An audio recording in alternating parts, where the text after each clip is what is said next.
Alrighty, it's your boys Zxous, and we're back with another Goddess of Victory Nikke video. Now, I know some of you guys are just like, whoa, what is this mess I'm seeing right now? And I understand, but let me explain myself. We are going to be doing the must-have tier list, must-have DPS, must-have support, must-have tank tier list, and I've already placed them, right? I'm just gonna, go over them. In the comments in the description, though, I'll have a link to my other tier lists, like actually where they're placed on their burst tier, whatever tier or burst they are, their tier list, right? Because if you look on this tier list, it's completely different from those tier lists, right? A lot of the characters who are higher up on that tier list are lower here, right? So let me just get it out the way, actually. How I'm basing this tier list is going to be more on end game than early game, right? Because if this is a must-have tier list, it doesn't make sense for me to tell you guys, hey, you must have this character early on for them to be completely useless when it gets to endgame, right? Now, they're not all going to be completely useless, but when I think of endgame, I'm saying endgame is special interception, PvP, and tower. Those are endgame, right? Because everything else is done. What is you going to do, right? Endgame is special interception, tower, and then also PvP, right? Now, I'm going to do a PvP tier list, so I'm not really going to consider PvP too much in this tier list, but this is basically just going to be special interception and tower, which is mainly bosses, right? End game of tower is mainly bosses, and then also...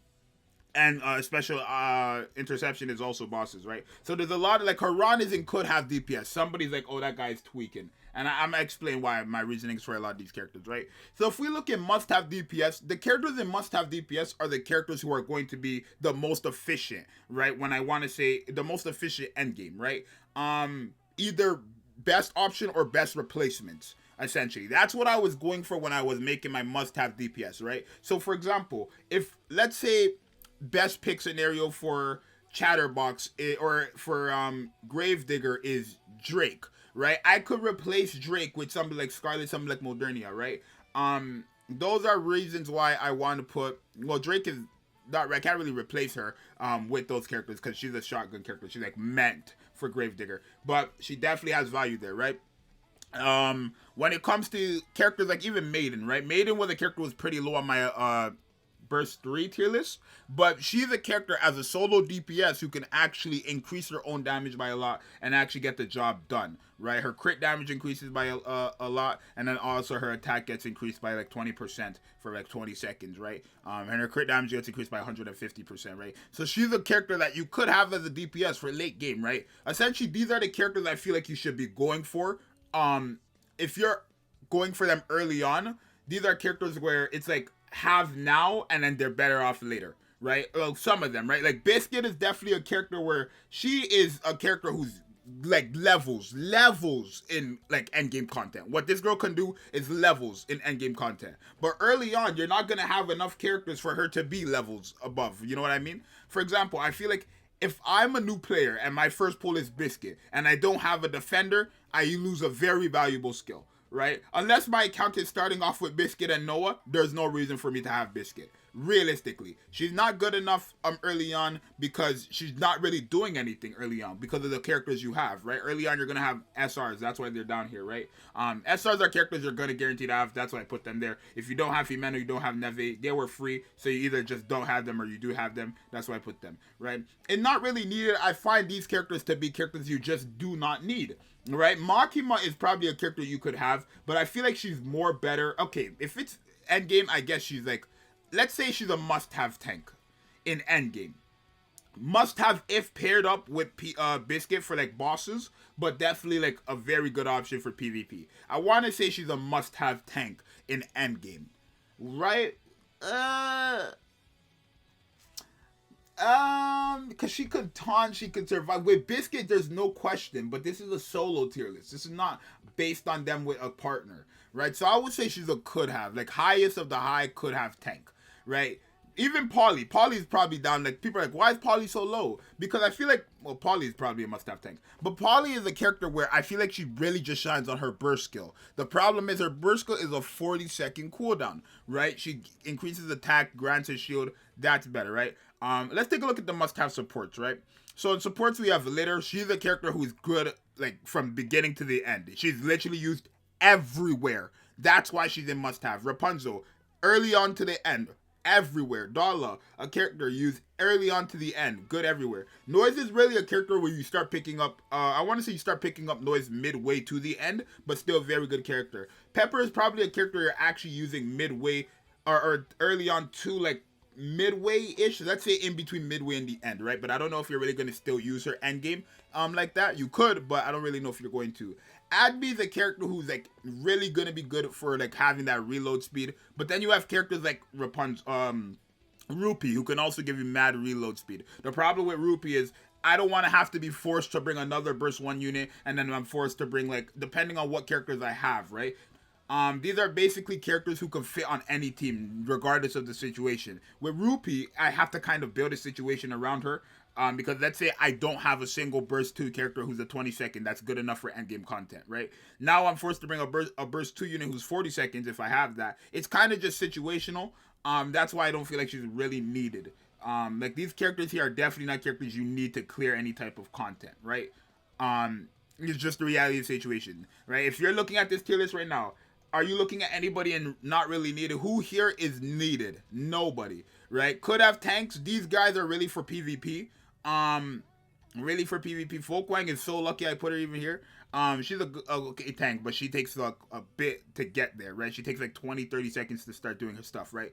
But could have tanks, right? Especially now. Again, it is a solo tier list, but Biscuit revives a lot of characters. She revives a lot of these tanks because their value, the whole point of these tanks is basically they're supposed to tank damage, right? And they're supposed to take damage and tank it, but they're basically like sacrifices, right? But with Biscuit, they're no longer sacrifices. They're just there actually doing their job and like going bonkers, right? So that's why I feel like later down endgame, early on, Biscuit is just god tier, just levels above, right? It must have tank. We know Senti is very broken. Early on to the end, her shield regeneration every like 3-4 seconds is gonna be way too broken. Gonna cheese a lot of content, gonna cheese a lot of bosses. Noah is a character that's also levels, especially as a solo character, but especially with Biscuits, levels, right? Because she could cheat a lot of things. Although she is a 40-second burst cooled, 40-second burst skill user, you got to remember her burst skill gives your entire team invincibility. So when it comes to bosses like Chatterbox, right, who has the guaranteed punch AoE smash that can one-shot your whole team, if I use her all burst skill at the right time that lasts for 3 seconds, everybody takes no damage, right? In PvP, if I can get her off, everybody takes no damage for 3 seconds. And she's literally changing the way of the game. She's changing the way of the game, right? So that's why I'm saying Noah is a must-have tank. Polly, a very good, again, she can create the shield, and hers is a very, like, a big percentage, right? So she can actually tank with the shield, while, like, Senti's a character who builds a shield, but it's not strong enough, right? But the point of the shield in this game is, like, you just tanks damage, right? It doesn't really work how other shields work, because it doesn't overlap to your HP, it just breaks if it hits 0. But with Polly's shield, her shield actually has, like, I want to say durability, right? Her shield can actually take damage and you will still have the shield. It won't just get one tapped, you know what I mean? And that, not to mention, she also has the massive attack increase, right? But yeah, in DPS, Guilty is definitely, like, honestly, let's say Guilty is the most, like, must-have DPS. She's a free-to-play character, but she's a must-have. She is so broken. If you have Scarlet, then this is a character you need to have. Right, I'm gonna tell you right now, it's like if you have Modernia, obviously she's a character you have to have as well. But if you own Scarlet, Guilty is a character you need to have.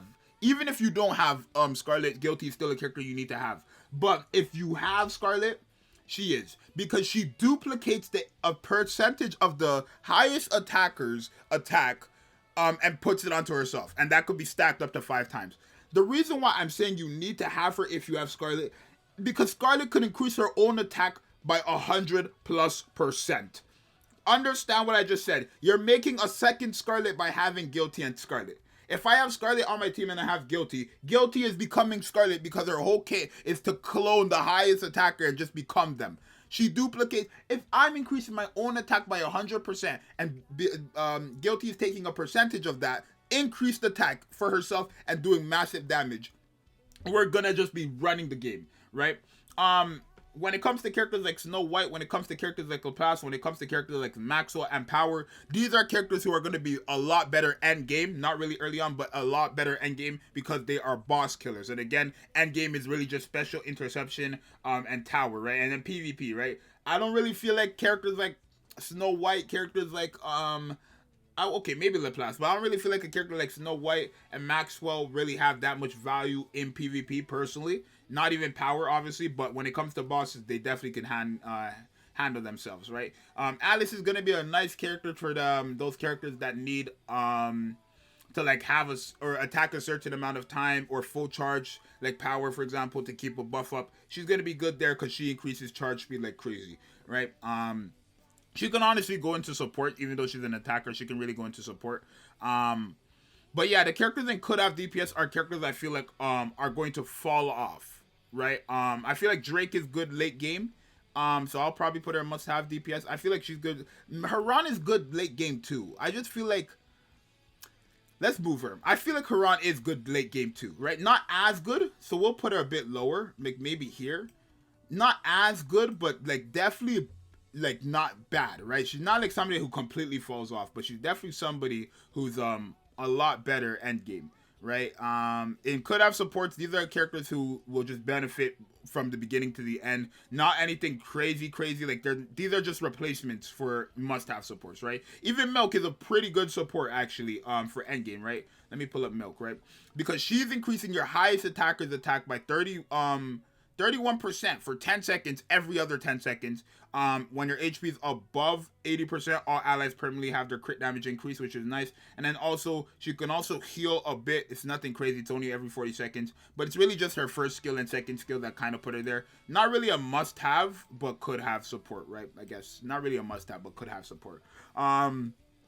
So we're definitely going to revamp this tier list, right? If you've been watching to the end now, we're definitely going to revamp this tier list, right?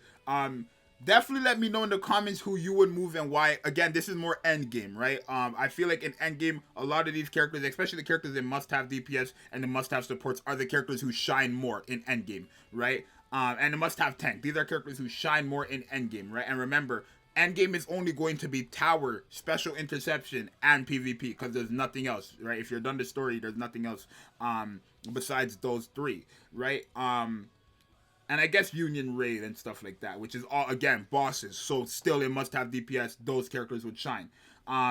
So you guys let me know if you agree with me or not. Haran, I'm a bit iffy on, so definitely let me know down below if you guys agree with my Haran place or my Haran take. This could either be great takes or just horrible takes. But this is just going to be my opinion on, what's it called? My must-have characters for must-have support, must-have tank, must-have DPS. Definitely, like I said, let me know in the comments who you would move around and why, please, right? Because we are going to come back in here, and the next time you come back in here, I'm actually going to take you guys' comments, have it on the screen as well, and then replace them based on you guys' comments as well, right? Because this is not going to be my must-have tier list. This is going to be the community's must-have tier list, right? So I definitely want you guys to put your opinions and all that stuff. But for now, it's your boy Zxous, and I'll see you guys in the next one. Let me know if you guys agree or not, and I'm out. Peace.